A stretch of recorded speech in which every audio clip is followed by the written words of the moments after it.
Sejam muito bem-vindos ao começo da nossa série 30 dias no mundo das séries, que serão 30 dias dentro do mundo das séries. Acho que o nome é bem explicativo, não é mesmo? Mas a gente está se baseando no livro de devocionais do Eduardo Medeiros, 60 dias no mundo das séries, onde ele fala 60 dias no mundo das séries. E a gente escolheu 30, que são os que vocês conhecem, ou pelo menos sabem do que a gente está falando. E quem que não gosta de assistir série, não é mesmo? Séries são muito legais, mas mais legal do que isso é saber o que Deus pode falar através delas. E a primeira série que a gente vai falar aqui é uma série que fez muito sucesso e começou lá em 2016 e em 2022, em maio de 2022. Daqui a alguns meses vai sair a 4ª temporada. Isso mesmo, Stranger Things vai sair a 4ª temporada. Boom! Ow! That didn't come from the troglodytes. No, that came from something else. The Demogorgon! E esse chapéu aqui é um chapéu característico da Rússia, né? Porque ela faz muito frio e tem tudo a ver com a série, porque a série se passa nos anos 80. A série então vai se passar durante essa pegada da Guerra Fria, né, nos anos 80. E então existe, né, a questão da espionagem dos Estados Unidos com a União Soviética. Então a inteligência americana vai numa cidade lá do interior dos Estados Unidos e cria um negócio gigante, onde ele pega algumas crianças e fazem experimentos. E a nossa criança, a 11ª criança, que é 11 ou 11 em português,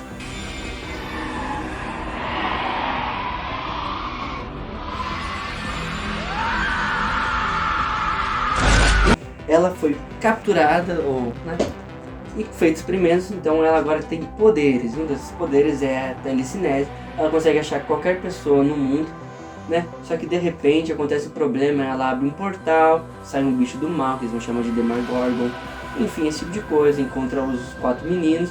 Então um deles some, né? Essa é a premissa da história, o menino some, então começa a ter um monte de mistério, começam a procurar por ele.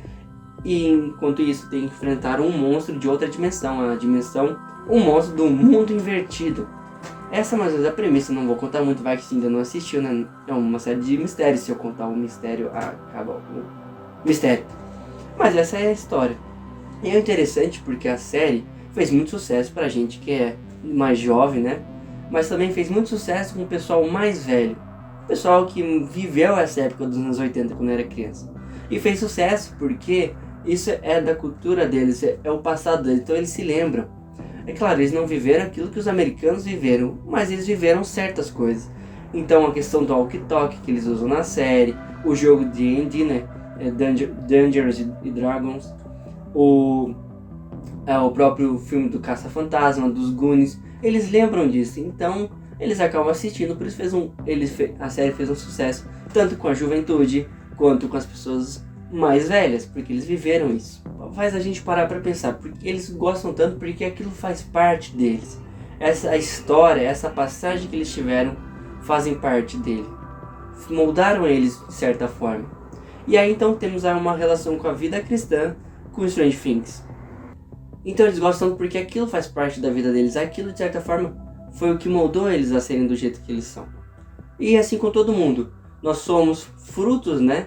Resultados das escolhas que nós tomamos na nossa vida, mas também daquilo que foi nos passado de geração por geração. Não só aquilo que eu tomei como decisão, mas a história, as tradições que são me passadas. Além por exemplo, a minha linhagem familiar vai me deixar certas características. Aquilo que os meus pais viveram, ou pessoas que eu conheço que viveram, vão me passar. Então aí está uma relação entre Stranger Things e a nossa vida.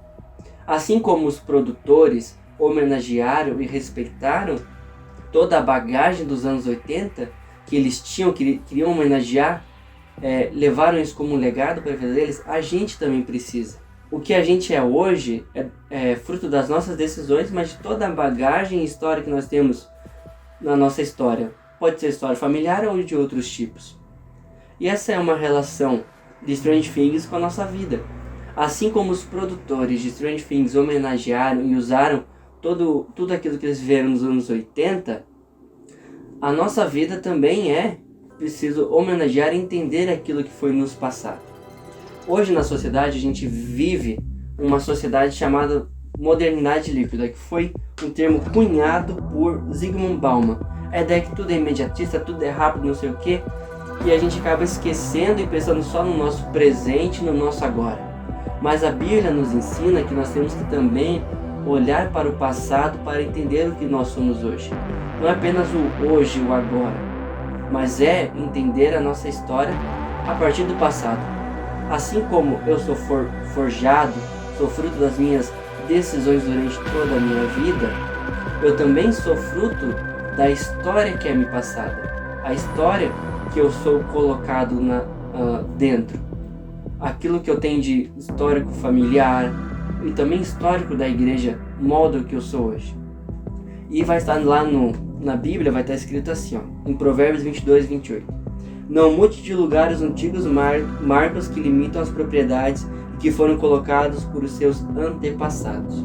A ideia de respeitar aquilo que foi nos passado, aquilo que é passado história pra gente.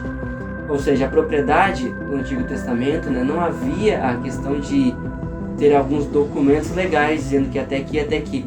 Então eles demarcavam. Então mudar aquilo seria uma afronta a todo o legado passado que foi passado de geração em geração, né, de pai para filho.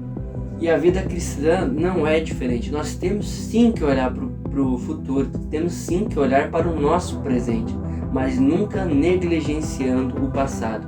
Aquilo que aconteceu nos anos 80 precisa ser reconhecido e entendido por nós hoje. Aquilo que aconteceu no passado tem que ser refletido por nós hoje. Nós não vivemos separadamente daquilo que aconteceu no passado. A igreja hoje é fruto das igrejas passadas. Temos que então sempre olhar e saber que é importante toda a tradição que a igreja nos passa, aquilo que eles sofreram. Eles foram os precursores e nós como igreja somos isso hoje pelos erros e acertos deles no passado. Obviamente eles não acertaram tudo, né? Nem Martinho Lutero, que é considerado, né, o progenitor da reforma protestante, acertou tudo, ele cometeu erros. Então nós precisamos refletir sobre os acertos e os erros dele. Devemos honrar esse passado, né? É pensar na igreja do futuro olhando para a igreja do passado. Assim como os criadores da série quiseram homenagear, entenderam que os anos 80 foi primordial para a vida deles, nós temos que olhar para o passado, entender aquilo que é primordial para a gente hoje e aquilo que a gente precisa refletir. Como já foi dito, a igreja do futuro, a igreja hoje, não pode andar sozinha, precisa refletir sobre o que a igreja fez no passado.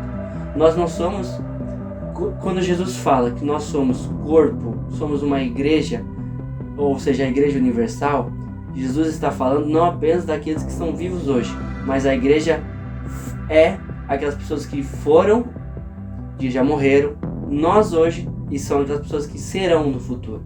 A igreja não é formada só por nós vivos, mas também aqueles que morreram e aqueles que vão surgir. Essa é uma das definições de igreja. Então a gente precisa entender que nós não vivemos sozinhos, que nós temos que olhar para o passado e compreender o que a igreja fez no passado para que a gente possa ter a nossa jornada no futuro.